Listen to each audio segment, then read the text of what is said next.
안녕하세요, 지메입니다. 이미 일은 벌어졌고 해결책은 이것밖에 없는 거 저도 알고 있습니다. 그렇다고 해도 세금이 벌어지는 거는 참 한숨이 나올 수밖에 없네요. 자, 어떤 내용인지 보도록 하겠습니다. 강원도 춘천시에 있는 아파트입니다. 전용은 49.71제곱미터입니다. 감정평가 금액은 1억 3,100만원이고 유번 유찰이 된 상태입니다.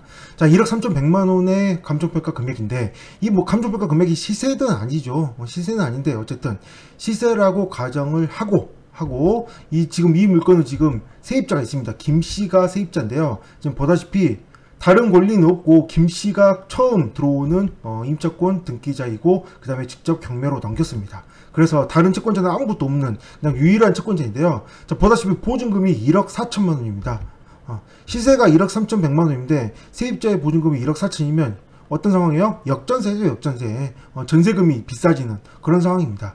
자, 이런 상황이 있어서 당연히 이 보증금은 대항력이 있기 때문에 이 보증금이 전액 배당받지 못하면 배당받지 못한 나머지 금액은 낙찰자가 인수를 해야 됩니다. 자, 이런 상황인데 매각물건 명세서를 한번 살펴보시면 특이점이 있습니다. 자, 매각물건 명세서를 보면 자, 이게 매각물건 명세서입니다. 자, 김씨인데 보증금 1억 4천만원, 전입신고 있고 확정일자가 있습니다. 그 다음에 말소기준 권리는 2021년입니다. 대항력이 있습니다. 자, 보다시피 경매 신청 채권자는 대의 변제로 임차 보증금을 우선 면제권을 승계한 채권자임. 이게 주택도시보증공사이거든요. 주택도시보증공사가 세입자의 보증금을 인수를 해서 그 인수한 대의 변제로 해서 경매로 넘기는 그런 케이스로 보시면 됩니다. 그렇기 때문에 세입자는 이미 보증금 1억 4천만원을 대한주택도시보증공사에서 전부 받고 그리고 나갔습니다. 나가고 공실인 상태에서 채권자인 주택도시보증공사에서 경매를 진행하고 있는 건인 거죠. 자, 이런 경우에 보증금이 1억 4천만원 있는데 지금 감정평가 금액이 1.31억이잖아요. 1.31억이므로 당연히 이런 상황에서는 낙찰이 되겠어요? 낙찰이 안 되잖아요. 1.4억 플러스 경매비용 플러스 당해세까지 돼야 되는데 적어도 1.45억 이상을 써야만 낙찰이 될 텐데 지금 감정평가 금액은 1.31억이므로 당연히 아무도 입찰을 안 할 거고 계속 유찰될 것입니다. 유찰만 되다 보면 이 물건은 어떻게 되나요? 채권을 회수하지 못하고 그냥 물건만 가지고 있는, 채권만 가지고 있는, 그냥 한정없이 계속 흘러갈 수 있는 그런 상황일 겁니다. 그런 상황이 될 것입니다. 그러므로 세입자는 이미 나간 상태고 채권자는 방법이 없죠. 어떻게 해야 되겠어요? 이거 자, 밑에 보시면 이런 내용이 나옵니다. 경매 신청권자는 주택임차권 보증금을 대의변제하고 우선변제를 승리한 채권자인데 주택도시보증공사의 경우는 2021년 6월 17일자로 우선변제권만 주장하고 대항력을 포기하고 그 다음에 배당금으로 보증금 전액을 변제받지 못하더라도 매수인에게 잔액에 대해서 청구하지 않고 임차권 등기 말소해 줄 것을 확인한 다음 확약서 제출됨이라고 되어 있습니다. 즉 얼마의 낙찰이 되더라도 낙찰자가 남은 보증금을 인수하지 않으니 입찰하고 나서 나는 배당을 받고 그냥 나가겠다, 끝내겠다 라는 걸 보여줍니다. 자, 이런 상황이 되면 어떻게 되나요? 자, 보증금 1.4억인데 지금 감정평가 금액 1.31억이잖아요. 만약에 1.2억에 낙찰이 된다 가정을 하겠습니다. 경매비용 당해세까지 계산하면 복잡해지니까 빼고 얘기를 할게요. 1.2억이 낙찰이 된다면 원래 낙찰자는 2천만원을 인수를 해야 됩니다. 2천만원을 인수를 해야 되는데 지금 대한주택도시보증공사가 제출한 서류에 의하면 이 인수금액 인수 안 해도 되니 입찰만 해달라는 거죠. 왜? 1.2억만이라도 회수를 해야 되겠다는 겁니다. 회수를. 자, 이렇게 되면 이 1.2억은 회수를 하고 낙찰자는 인수하지 않게 됩니다. 그러면 회수하지 못한 2천만원은 어떻게 되나요? 2천만원. 어디로 날아가나요? 전소유자한테 달라고 할 수 있을까요? 전소유자한테?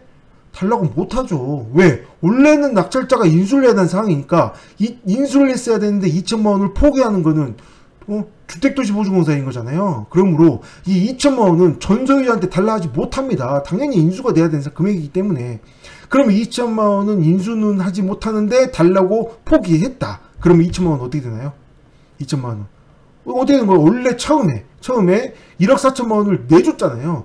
1억 4천만원을 내주고 그 다음에 회수는 얼마? 1.2억만 하는 거죠. 그러면 나머지 2천만원은 어떻게 되나요? 마이너스가 되는 거죠. 마이너스.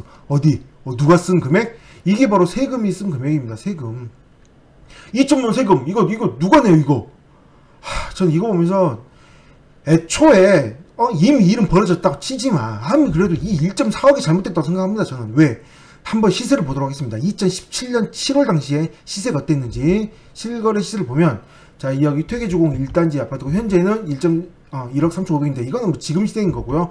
당시 2017년도 시세를 한번 봐볼게요. 2017년도까지 쭉 돌아갑니다. 2017년도 7월 8월 2017년도 7월 8월 자, 왔습니다. 자, 2017년도 7월 8월 보다시피 시세가 얼마 정도 되나요? 1.5억 1에서 1.6억이 됩니다. 그런데 지금 세입자한테 얼마의 보증금 내줬나요? 1억 4천만 원이 냈습니다. 1억 4천만 원. 시세가 얼마인데? 1억 4천에서 1억 4천도 있네요. 1억 4천에서 1억 6천 정도 있는데, 너무 보증금을 높게 내준 거 아니에요? 이게 좀 말이 안 된다고 생각을 해요. 시세가 얼마 있다면, 예를 들어 100% 시세가 있다. 예를 들어 여기서 1.5억이라고 합시다. 1.5억의 시세가 있다면 당연히 시세에 우리가 흔히 경매로 입찰할 때도 7, 80%만 생각하잖아요. 70에서 80%. 그런데 어떻게 이 금액에 거의 다 채우는 1.3억, 1.4억 이 정도 금액을 보증금으로 인정을 해주냐고요. 이게 말이 안 된다는 거죠. 최소한 여기 금액에서 7, 80% 적어도 한 1.2억 이하로 내려가야 되지 않나. 그 정도만 인정을 해줘야 되지 않나라는 생각을 하는데, 금액을 워낙 높게 인정을 해주다 보니 이런 역전세가 나는 그런 상황이 되지 않을까 좀 싶은 생각을 하게 됩니다.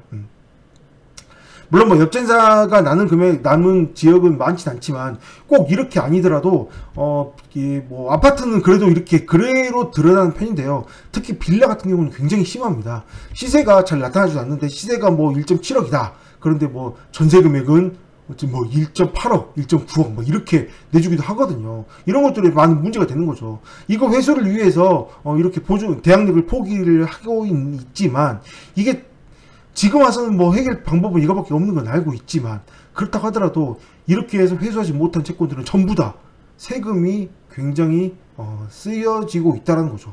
이런 부분들이 참 안타까운 상황이지 않을까 싶습니다. 이런 물건들 굉장히 요즘에 점점 많이 나타나고 있습니다. 이거 나중에 크게 터지지 않을까 싶은 생각합니다. 이거 세금 다 어떻게 해요? 이거 다 참 안타까운 생각이 듭니다. 이런 세금들 너무 많이 안타깝네요. 네, 여기까지 하겠습니다. 감사합니다.